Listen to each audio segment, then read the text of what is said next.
I'm Nana Farika. The time has come for the lioness to tell her story from her viewpoint and tell the world who Queen Omega is. This is the lion's voice. Well, front to us, a son was born and a child was given. I want to ask you a question. Have you got your book? Haile Selassie's Ethiopia Volume 1, The Rise of the Priest Warrior King. I've read the book in its entirety, and I must say it's very inspirational, very informative, and very historical, right? Them call him Tafari when he was born, rainfall from sky. Them call him Tafari when he was grown in airplanes he fly. They call him Tafari, lion break the chain, weep not, don't cry. Them call him Tafari, read your Revelation chapter 5 verse 5. Then born near the city of Harar, the inspiration for Bob Marley's guitar. People crowd him like some big superstar. It no matter if England.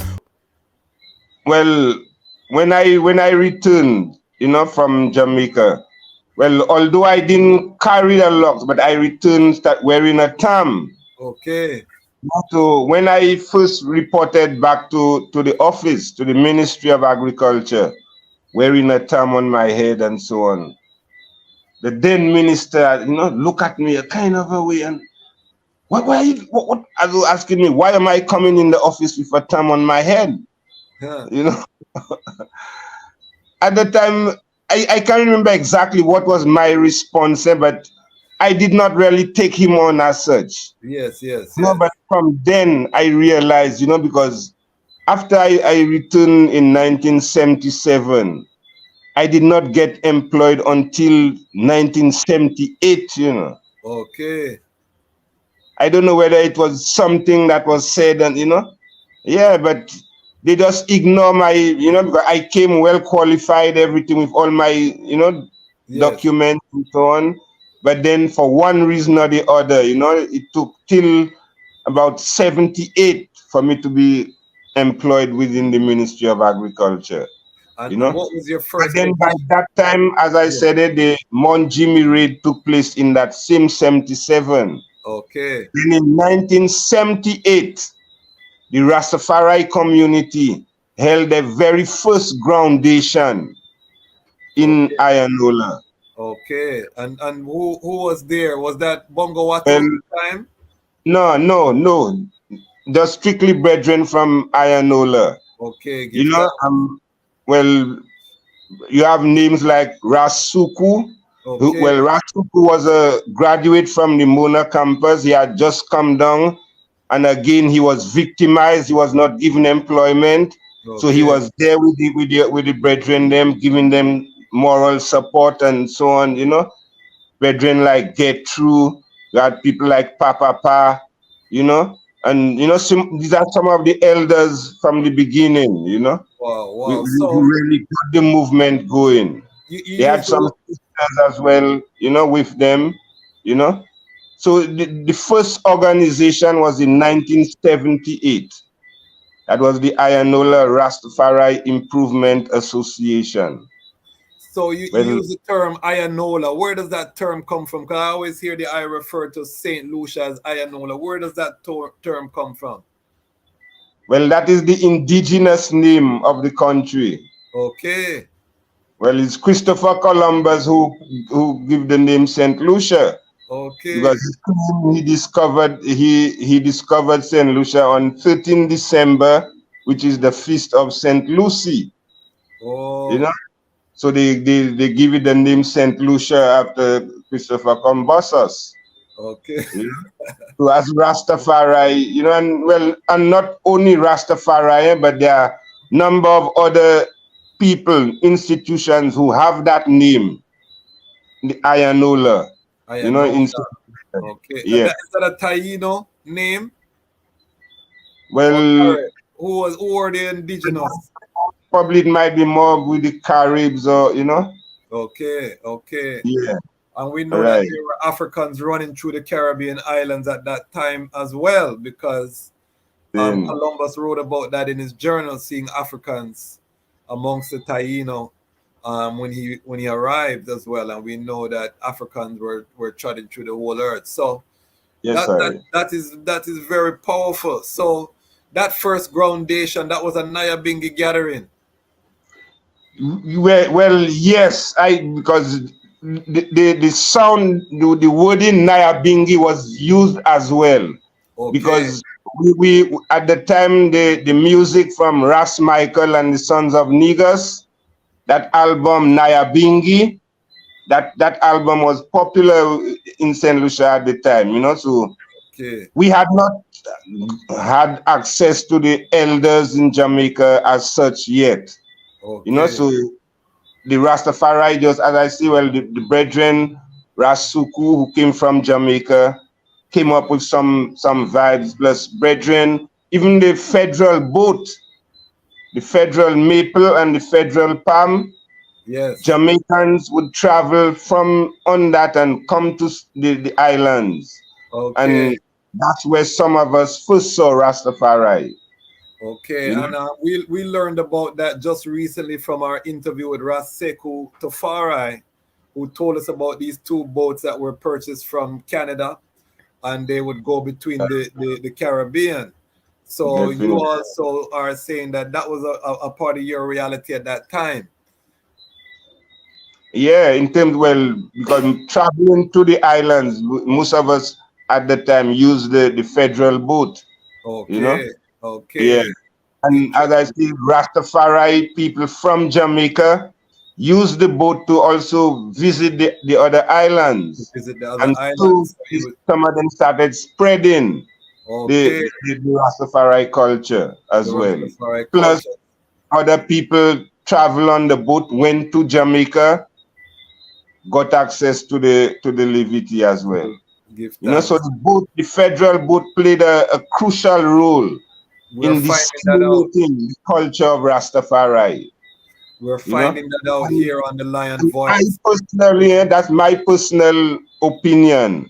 No. I am of the view that the leaders, the authorities, never continued that ferry service because they wanted to keep us divided.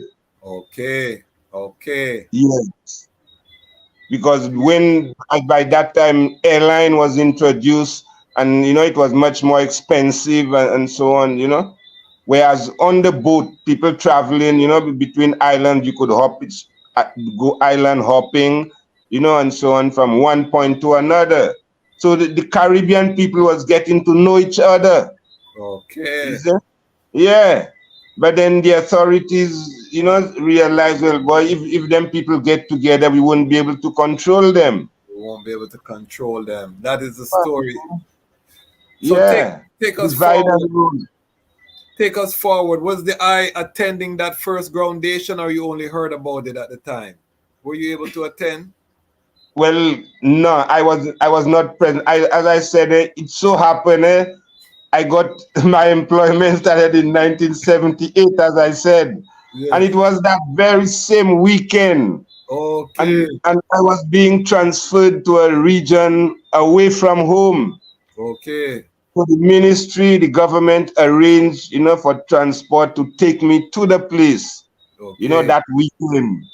And so I missed that groundation. Okay. You know, but I heard about it and everything. Yeah, man. So what was the first position officially that you had with the government in the Ministry of Agriculture? Well, when I returned from Jamaica, I started as an extension officer, you know, assisting the farmers, giving them advice, you know, directing them in terms of the proper techniques and so on to use, you know, to get better production. And then afterwards, I moved over to the research section, where I went into surveillance, plant quarantine, you know, pest control, and them kind of things there. Okay, you know, and then that's where I remain. Okay, so did you stay in research, or where did you end up? In research. Yeah. Research. Yeah. Powerful. So, when do you decide I'm going to put on my locks now and fully just embrace the outward appearance of Rastafari? Sin. Yeah, well, as I said, when I returned from Jamaica, Yes. 77, and as I said, I had to return home to my parents, Yes. and that the Eurocentric Christian vibe, because I grew up in that. Yes. So during the week, I wouldn't comb my hair, but then on a Sunday, I would have to go to church. So I would have come out on the Sunday, and the rest of the week it would be rough up again. Yes. Now it's when I got my employment. Yes. And then now I was transferred to a district away from home. That is where, I got the liberty to just Free up. dread up. Yes. Yeah. Natty Congo. Were you the first Rastafari employed with the government, or were there others before you that were employed with the government? Very good question. This question, we have been reasoning about that here. And yes, I think brethren have convinced me that I am the first one, who was mighty. With the dread. The brethren I mentioned, Suku, who came from Jamaica. Yes. He as I said, he was not given employment until after 1979. I think 79 there was a change in the government, and it's then he was employed. But I got employed from 1978. Yeah. The first one.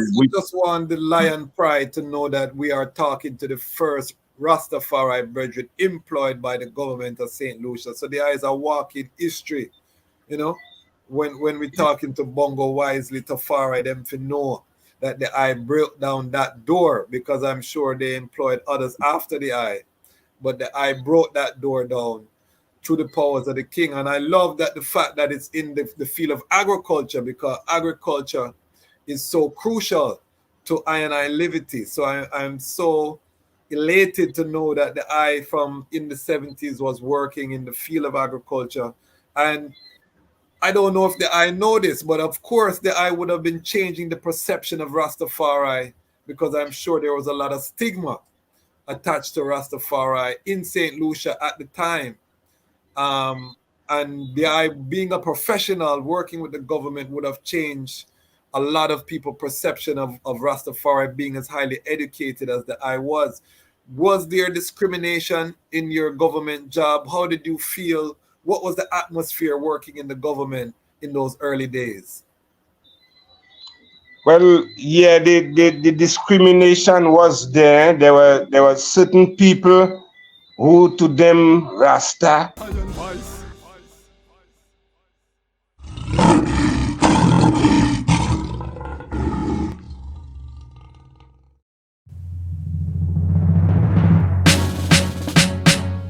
The second beast was given the power to give breath unto the image of the first beast, so that the image could speak, and caused all who refused to worship the image to be killed. It also forced the people, great and small, rich and poor, free and slave, to receive the mark on their right hands and in their forehead. Gone down in the new world order, I feel work harder, I feel pray harder. Babylon them coming with them microchip, and them prison cell, that's new slave ship. New world order, I feel work harder, I feel pray harder. Babylon them coming with them microchip, and them video game, that's new matrix. It's a new world order, them start bleaching, diverse doctrine, them start preaching. Angels for the stars they reaching, they're falling, never hear the lion calling. New world order, them fight against the poor. Machine and robot that sweep them floor. Machine and robot that run them stores. So them create disease ones without any cure. The new world order, I feel work harder, I feel pray harder. Babylon them coming with them microchip, and them prison cell, that's new slave ship. New world order, I feel work harder, I feel pray harder. Babylon them coming with them microchip, and them video game, that's new matrix. It's a new world order, them pan cell phone. Families don't even talk in their home. Village farmers get murdered by drones. Village mistress get murdered by stones. New world, so you better call Tyrone. Tell him prepare, use the whole earth a war zone. New world, Satan lost for the throne, so we must exodus and leave him alone. In the new world order, new world order. Have to work harder, have to pray harder. Babylon them coming with them microchip, and them prison cell that's the new slave ship. New world order, new world order. Have to work harder, have to pray harder. Babylon them coming with them microchip, and them video game that's the new matrix. It's a new world order. Check the energy, make it so hard to go have a family. Man, woman and child, well that are the trinity. Preserve the bloodline, Solomonic dynasty. Vatican them say you beat at them malice and them thief. Harvest and them reap in the global elite. That's when the elder him said don't you weep. The lion destroyed them by the words that he